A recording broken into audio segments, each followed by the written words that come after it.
ജീവിതത്തിൽ ഒരുപാട് പണം ഉണ്ടെന്നുണ്ടെങ്കിൽ നമ്മളൊക്കെ തന്നെ അനുഗ്രഹീതരായിരിക്കും എന്നൊരു ചിന്താഗതി കുട്ടിക്കാലത്ത് എനിക്കുണ്ടായിരുന്നു. കാരണം നമ്മുടെ പല സ്വപ്നങ്ങളും നേടുന്നതിന് വേണ്ടിയിട്ട് നമുക്ക് സമ്മതം ഉണ്ടാകണം, പൈസ കയ്യിലുണ്ടാകണം എന്നൊരു കാര്യം അന്ന് അങ്ങനെ ചിന്തിച്ചിട്ടുണ്ടായിരുന്നു.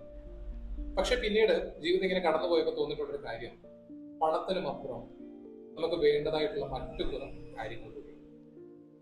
എന്താണെന്ന് ചോദിച്ചാൽ, ജീവിത അനുഭവങ്ങൾ പഠിപ്പിച്ച കാര്യം വേറൊന്നുമല്ല, ഇപ്പൊ എന്താണോ നമ്മുടെ കയ്യിലുള്ളത് അതിനോട് നന്ദിയുള്ളവരായിരിക്കുക എന്നുള്ളൊരു കാര്യം.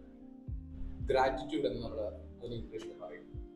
ഇന്ന് രാവിലെ നമ്മൾ ആരോഗ്യത്തോടു കൂടി എഴുന്നേറ്റി ഈ നിമിഷം നമ്മൾ ഇവിടെ നിൽക്കുന്നു, നമ്മൾ ജോലി ചെയ്യുന്നു, ഈ ദിവസവും നമുക്ക് ജീവൻ ഉണ്ടായിരുന്നു എന്നുള്ളത് തന്നെ നമുക്ക് ഈ പറയുന്ന ഈശ്വരനോടോ അല്ലെങ്കിൽ യൂണിവേഴ്സിനോടോ നന്ദി രേഖപ്പെടുത്തുക എന്നുള്ള വലിയൊരു കാര്യം തന്നെയാണ്.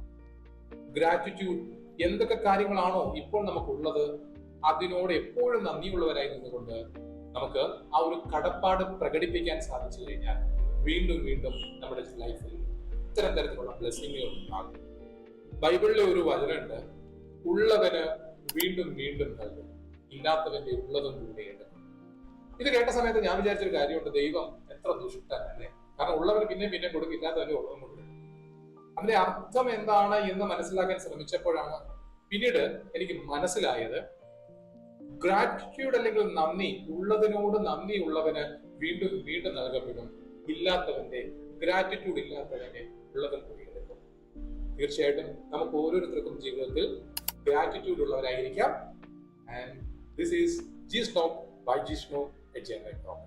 Thank you.